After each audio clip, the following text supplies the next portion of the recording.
1, 2, 3, 4.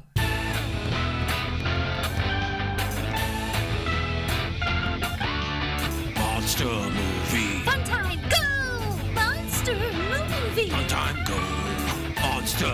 Movie. Fun time. Go! Monster movie. Fun time, go. With Precious D and Honey Bee. Fun time, go! Ladies and gentlemen, boys and girls, friends and neighbors, welcome to Monster Movie Fun Time Go. 31 Days of Horror.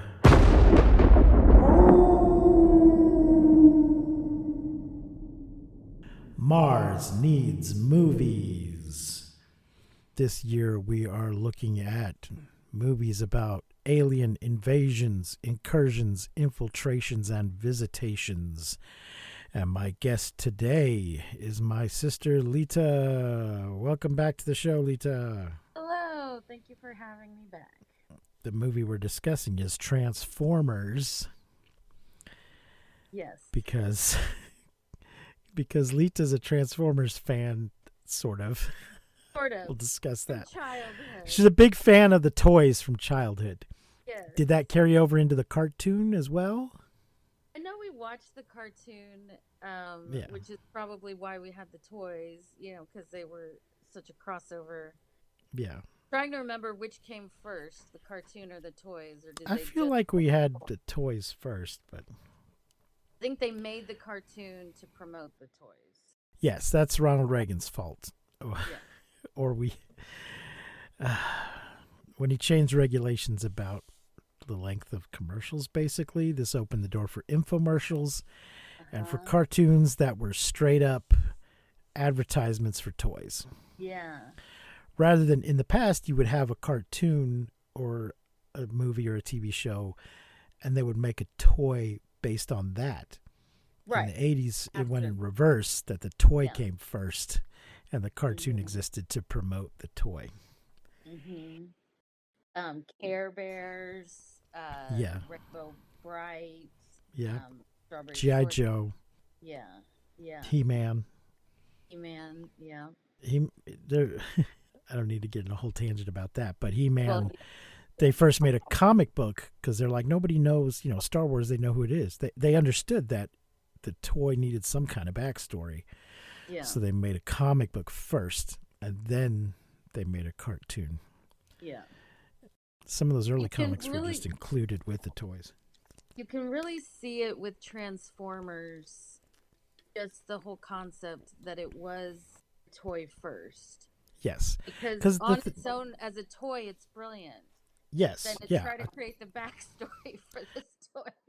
A toy that turns into a robot is a perfectly fine toy just as itself. But to try to make some kind of sense Yeah. in the world as a real thing Yeah. is dumb. It's difficult. It's a challenge. Yeah. I believe you were pretty excited for this movie when it first came out, but how do you feel about it now? I mean, once you actually saw it and then looking back on it now, how do you feel about Transformers? I was excited about it when it first came out. I was disappointed in it the first time I saw it. But it's hard to believe that was 2007, which is Yeah. 13 years ago. Mm-hmm. It's just hard to believe that much time has passed. I don't think I've watched it again since then. Oh, really? So, yeah, I don't think so. I believe we saw it. Yeah, we saw it in the movie theater. And in some ways, maybe in the movie theater, it was a little overwhelming. Yeah. And It's what I very didn't loud like- and very crowded. Yes, very loud and so much. I remember thinking at the time, I can't keep up with these fight scenes, and they're making my head hurt. Mm-hmm. Watching it on a couch on a TV that's far away was less abrasive. Okay. And so I didn't mind it as much. I mean, it still is absurd. I think Yeah. I liked it better second viewing 13 years later. Okay. Before we go too much further, let's list our stats and our cast. It's from 2007, directed by Michael Bay. Just Yay. baying it up all over this movie. It's 143 minutes in color in English. The budget was 145 to 200 million, and the box office was 709.7 million. Wow. And it spawned numerous sequels. Our cast is Shia LaBeouf, God help us, as Sam Witwicky. Tyrese Gibson as Sergeant Robert Epps. Josh Duhamel? Dumel, yeah. Captain William Lennox. Anthony Anderson as Glenn Whitman. Mm-hmm. Megan Fox as Michaela Baines. Raquel Taylor. Uh-huh. What did I say? Michaela. Okay. Rachel Taylor as Maggie Madsen. John Turturro as Agent Major Seymour Simmons. Mm-hmm. John Voight as John Keller. Michael O'Neill as Tom Banachek. Kevin Dunn as Ron Witwicky. Julie White as Judy Witwicky. Amare Nolasco as George Figueroa. Zach Ward as First Sergeant Donnelly. M. Morgan Shepard as Captain Archibald Witwicky. Bernie Mac as Bobby Bolivia. John Robinson as Miles Lancaster. Travis Van Winkle, sorry. It's like the guy. It's like Rip. Travis Van Winkle as Trent DeMarco. Omar Benson Miller as Glenn's cousin. Glenn Morsehauer as Colonel Sharp. Sherry Shepard as Rhonda. It says IMAX release version only. Was she cut from other versions? I was like, where was Sherry Shepard? I don't remember her. And the voices, we have Peter Cullen as Optimus Prime, Mark Ryan as Bumblebee, Darius McRae as Jazz, Robert Foxworth as Ratchet, Jess Harnell as Ironhide and Barricade, Jim Wood as Bone Crusher, Reno Wilson as Frenzy, Charlie Adler as Starscream, and Hugo Weaving as Megatron. I did not realize that. They gave Frank Welker the boot. That's unfortunate, because I really appreciate that they had Peter Cullen as Optimus Prime. Yeah. Autobots roll out. So there we go. So how do you feel about this movie? Let me tell you, I don't like Shia LaDouche any better watching him again than having any of the other things I've ever watched him in. Okay. But I will say, if you have not seen Honey Boy, I have not. It will give you a new perspective on him. Okay. And I don't mind like he was something this time around. I was like, oh, he's so bad. It may be a little self-aggrandizing or something of the sort, but it's basically his story as a child actor. He plays his father. Uh-huh. So it's a semi-autobiographical thing, and he's had a rough go of it. And he's giving me a rough go of it. Young childhood. So he doesn't bother me as much as he did at one time. Okay. He's probably still a very annoying person in person. I know a friend who got in a bar fight with him one time. Well, I understand that was around this time, probably, when he was at the height of his fame. Was it Coppola? Found him difficult to work with on Megalopolis. Was that Coppola? Yes. And when I read that, I was like, "Have you not been paying attention, sir?" Yeah. Is it just a cold audition? You don't do any background checks on your actors? I hoped he'd gotten a little better about his attitude because he had a good couple of years with Honey Boy, and then another movie that I didn't actually see, but that looked really good, the Peanut Butter Falcon. Okay. Where he was just doing quiet drama, just being a good actor. Right. But maybe he thinks he's had a comeback and now he's a jerk again. Yeah. Now, somebody that I did not appreciate at the time, but I've come to appreciate more over time, is Megan Fox. Mm-hmm. Okay. I think it was that, I don't know if you called it a horror movie exactly, a thriller perhaps, from a few years ago. Do you know the one I'm talking about? No, because I'm trying to think if I've actually ever seen her in anything other than this. Well, a few years ago, she had a recurring part in The New Girl, and she was perfectly fine in that. Mm-hmm. And then, I haven't finished watching Subservience, but I mean, she's playing a robot, but Mm-hmm. Till Death. It was called Till Death from 2012. And 21. It says 2021. yes, I'm sorry. I temporarily got dyslexic for a moment. Okay. In this movie, she ends up handcuffed to her dead husband. That's terrible. I believe her husband takes his own life, but to punish her, handcuffs himself to her first. Oh, God. So maybe she wakes up like that. I don't recall. But then she has to drag him. I just really appreciate it. She could just take parts where she's just standing around being pretty. Yeah. And in this movie, she is just really run through the ringer, just because it also takes place like in an isolated cabin in the snow in the middle of winter. Yeah. So she's dragging this body around, and then my God. I don't remember all the details, but I think some other people show up. I think there's an external reason maybe why the husband's taking his life, and she's got to deal with all this other shit coming after her. Okay. And I was like, damn, girl, you're really putting in the work in this movie, and I just appreciated that.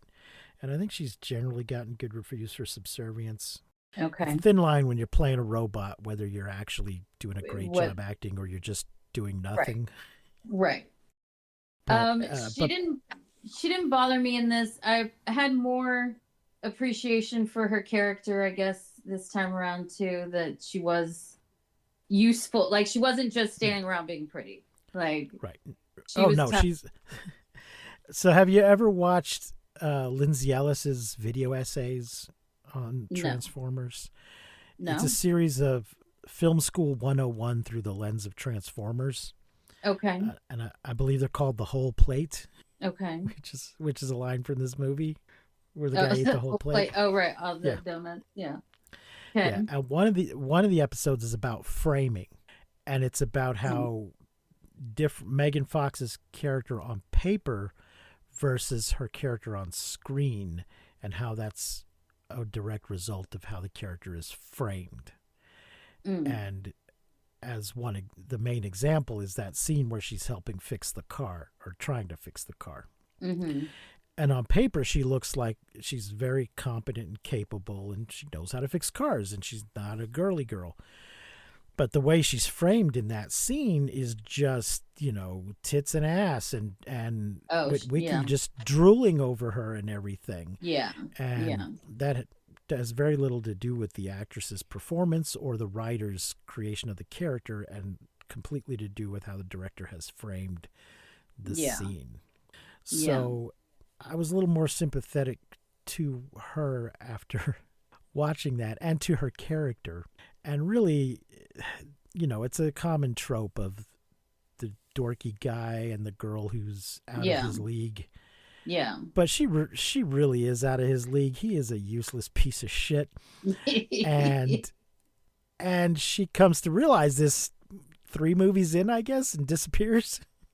And some other poor woman has to deal with his shit. So there you go. But I'll tell you who I loved. They're great in all of these. Is his parents. Oh yeah, I was gonna say that too. Yeah. And even the little I loved that they did the end credits things with them. That was really cute, because we needed to know what had happened to them anyway. Yeah. She was so funny. Yeah, the mom was just hilarious. Yeah. Yeah, I did enjoy the parents. They were kind of one of the bright spots. The thing about this whole movie, and I remember it from the first time, is that there are just so many people and so many different departments that when you say it's crowded, like it's crowded in so many different ways. Like so many things shoved into the frame visually, but then just story wise, it's really crowded. Right. Character wise, it's really crowded. Like we did. Okay, so I love Josh Duhamel from back when he was on All My Children. Confession, I thought it was Timothy Oliphant when I was watching it yesterday. Oh, interesting. That would be a very young Timothy Oliphant. Yeah. But I guess they kind of could look alike. Take a look at a young Timothy Oliphant and a young Josh Duhamel. I love me some Timothy Oliphant. That'd be great. But as much as I love Josh Duhamel, I don't know that all of his unit was necessary. Like so many, I don't know. I guess they all had to figure the whole thing out. But it just was there's a lot going on, and yet I still feel like this abstract, absurd thing of alien robots that turn into cars is still never really fully explained. Right. Well, they seem to just be able to. We see that each of them kind of sees the thing they're going to turn into. Yeah. So it's not like their car form is inherent. They're just able to reassemble themselves. So they choose the form that they encounter first. Yes. And they can change. Maybe. Yeah. So they're more when they first came. Well, we find out in Bumblebee that he can totally change what model of car he is. Well, right. There's that. I remember that pissing me off at the time, and maybe you too. He should have been a bug. Right. He's supposed to be a Volkswagen. Yes. And what is he instead? A Camaro. Because Camaro. Right. Yes. A bitchin' Camaro. So there's a weird part though. I think it's right after Sam's complained about him being kind of rusty and shitty looking. Mm-hmm. He kicks them out and drives off. And then he appears to pass another yellow Camaro going in the opposite direction. Yes. And there's just a flash of light. And what? He possessed the other Camaro? He just replicates it. He replicated into it. So he turned around at some point that we didn't see? Yeah. Well, see. So he scanned it? He scanned it and replicated it. Yeah. No, he did a whole That was unclear because I didn't see him turn around. I just saw him appear to... hey, Dieter, sorry, I'm still recording. I'm going to be a little late. Dieter just left. We're normally playing a game at this time, but I told him I'd be late. Oh. Yeah, I was very confused. I didn't see him turn around, so it just seemed like he had possessed the other car. So there are a lot of moments like that of where, yes, it's hard to follow the action. There's one in particular that I'm thinking of, but I don't know if we want to go linearly through everything or just keep talking about the characters we like. Yeah. We do have to. We don't need to break down the whole plot scene by scene. We can just jump around. So, toward the end, and by the end of the last big fight scene in the city, by that point I'm stressed out that it's running late and like okay, this is going on really long. Can we just get through this? So I might not have been paying the closest bit of attention, but I didn't follow where the Allspark got from point A to point B to Sam to run up to the building, which then was also really a bad plan that we hand this thing to the kid to run for block and then run up some stairs. But yeah, there were things like that where like you didn't see the car turn around. I didn't see how the box got from it is a little crazy, this film. So very briefly, there's there's robots from the planet Cybertron, good guys and bad guys, Autobots and Decepticons. They're looking for a thing called the Allspark, and apparently they've been looking all over for it. And it seems that decades ago, Megatron found it here on Earth, but then got frozen in the Arctic. Or thousands of years ago, they were like carbon dating, or well, you know what? Oh, that's right. He's already frozen. Was he already? He's He was frozen. already frozen when Wiki found him. Yeah. Wiki found him in the 30s. And I'm fairly certain that in some of the later movies, this will all be contradicted. Oh, probably. Because I know there's a bunch of stuff with like the dinosaur Autobots and shit, and how long they've been here. Oh, I think right. there's some King Arthur shit at some point. I don't know. Lita, we're thinking of spinning this off into an ongoing series, so maybe you can come back for the Transformers ones. Oh, okay. And we'll just slog our way through all of these things. Okay. So the Autobots have, I guess, just recently shown up, and they're trying to find the Allspark. And the Allspark is capable of bestowing life on machines and restoring life to Cybertron. I think the war has destroyed Cybertron. Cybertron is the planet? Yes, Cybertron is the planet they're from. Okay. And I think it's been kind of wiped out from their war, but they can use the Allspark, to bring life back to their planet. But Megatron can also use it to take over this planet. So the Transformers the Autobots are willing to destroy it to keep the bad guys from having it. But if they do that, I believe it means the end of their species. Because it seems like they don't reproduce exactly. They need the Allspark to bring whatever to life. Yeah, they're not having babies. There are no baby Transformer. Although apparently there are male and female Autobots. Or at least ones that male and female presenting, at least. Whether that means anything biologically is to be determined. Right. There wasn't a female one in this, was there? No. But they come up. No, not in this I remember one from the cartoon. They exist. And I think they show up in the movies eventually. Later, yeah. Yeah, I guess there's an origin story movie, the most recent thing. But I've not yet seen it. Yeah. It's like teen Transformers. Yeah, right. Yeah. And numerous cartoon shows, some of which go together and some of which don't. Yeah. And there's a role-playing game, which I have, and we're going to play someday. Yes, we will play. Yes, we will. What do we think of Totoro? I was going to say, we have to talk about Totoro. There's the one line, is it the Secretary of Defense, John Boyd, who's like, yes, he's a strange man. Yeah.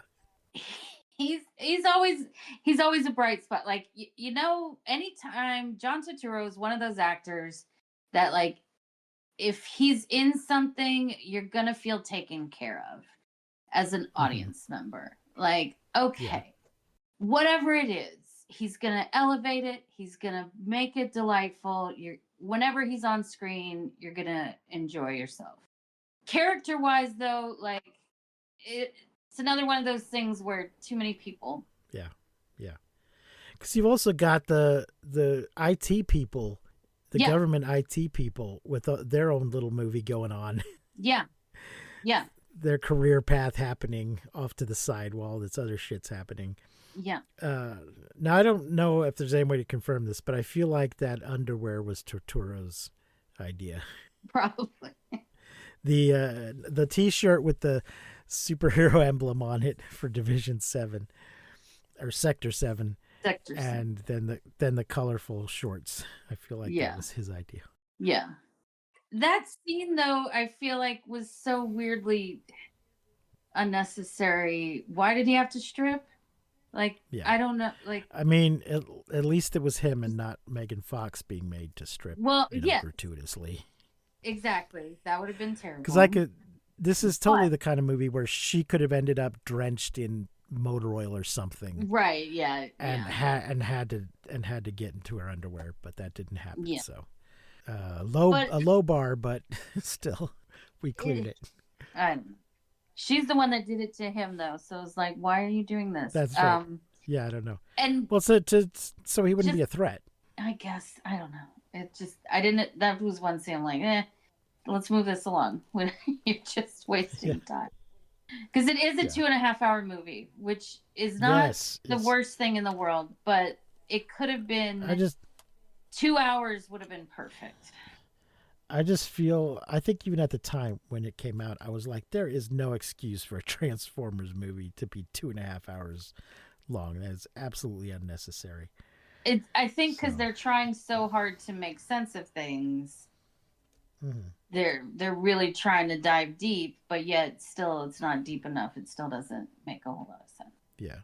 Now, I found Anthony Anderson to be completely annoying. I could have done without him altogether.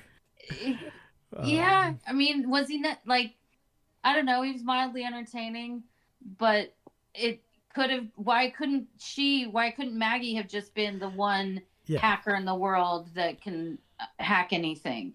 Like, decode anything. Because there's just a whole subplot of her going to get her non-governmental underground hacker friend to help with this problem, when it's something that she could have just done, and we could have saved a little time.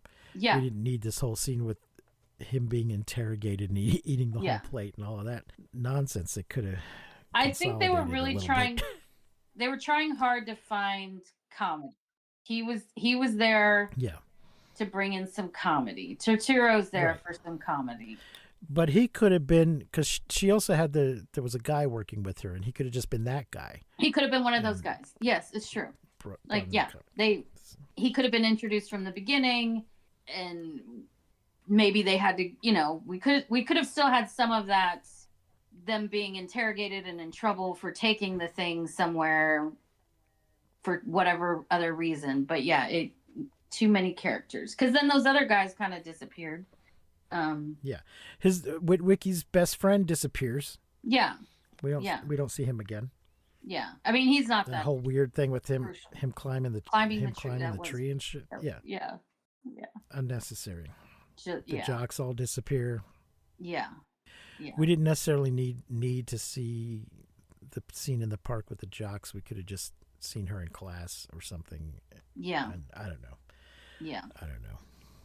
I mean, it established character, because it establishes him as the nerd, and then her having a backbone, and just as soon as the guy gets douchey, she leaves him. Like, that kind of cool. Like, she didn't try to defend him or stay with him. Like, she was like, nope, bye. But it could have all been. She's kind of like, I have bad taste in men, but I figure it out quickly. I identify my mistakes as soon as possible and correct course. So, there you go. Well, anything else we need to mention here? I thought when you first said Transformers, I did think we were going to watch the original cartoon movie, which I don't think I've ever seen in full either. So I was looking forward to that. So maybe we'll do that on your spin-off series. I'll have to take a look at it. I don't know if it counts as an alien invasion or not. I'll look at it. It is Orson Welles' final work. And he did do War of the Worlds, so we'll tie it in there. I would enjoy watching that one too and discussing it. It does have a Weird Al Yankovic song in it. So hey, there you go. I don't know. Is there anything else to discuss? Like, I did get okay.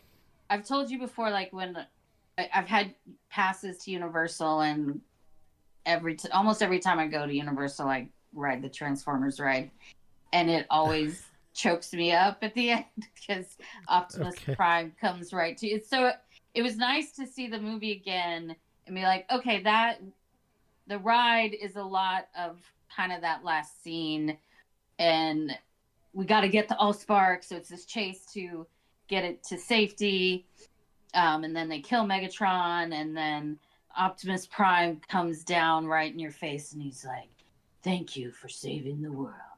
You're a hero." And it just gets me somehow, some way. And there was a little bit that was kind of my favorite moment in this movie too, where Optimus Prime is the best of the Transformers. Yeah. Yeah. He's the best thing about. Once upon a mundane morning, Barb's day got busy without warning. A realtor in need of an open house sign. No, 50 of them, and designed before 9. My head hurts. Any mighty tools to help with this plight? Aha! Barb made her move. She opened Canva and got in the groove. Bulk creating Canva sheets. Create 50 signs fit for suburban streets. Done in a click, all complete. Sweet! Now, imagine what your dreams can become when you put imagination to work at canva.com. You might have a rough time with the cartoon movie then, but we'll get to Oh, that I know. when we No, get I know to what it. happens. I know what happens. But I would, Okay. yes, I do want to see it. Okay. So that I would say that was probably my favorite moment. Is still just him at the end, kind of being the Okay. hope for the future. Yeah. Now, I Yeah. do think this movie was influential, but in a bad way, on other similar movies. Mm. I think maybe it was Avengers. There's other movies where there's some kind of thing from outer space, and I'm like, why is this thing a transformer? Oh, The way it's moving, and it's even making some of the same noises and stuff. And it's just coming in and Michael Baying it up all over. And I believe some of the alien craft in the Avengers does that. And I didn't care for it. yeah. So, and I think it shows up in a few other things like that I can't think of right off the top of my head. Yeah. So there you go, folks. That is Transformers. I believe it's showing on Prime and Paramount. Yes, Paramount I Plus. watched it on Prime. If you cared to, and it was on sale for like $5. I didn't buy it, but it's on sale for $5 on Vudu if you feel you need to own it, folks. That's a fair price. I'll pay $5 for almost any movie, but not if I already have access to it for free on something else. Yeah. Included on something else. So there you go. Lita, we're rating 1 to 5 flying saucers. How many flying saucers are you going to give Transformers? I'm gonna give it 3. 3 saucers. Yeah. Yeah, that's fair. I'll give it 3 too. It's not as bad as I remembered it, and it's a fun ride. Yeah, it's a fun ride. I would get in that spaceship. I would get in that car. So yeah. Yeah, I'll also give it 3. When you have a chance, check out that movie Till Death. You'll have a new appreciation for Megan Fox. All right, I will. Lita, thanks for joining me. Thanks for listening, folks. If you like what we're doing, like and subscribe, rate and review. Consider joining us on Patreon.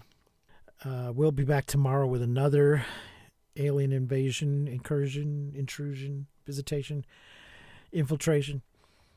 Until then, I have been Precious D. My guest has been Lita. Remember to keep watching the skies. We won't see you, but you will hear us next time on Monster Movie Fun Time Go. You've been listening to Monster Movie Fun Time Go. If you enjoyed the show, please consider rating and reviewing us on your podcasting platform of choice. You can leave us a message and find links to all our things at mmftg.com.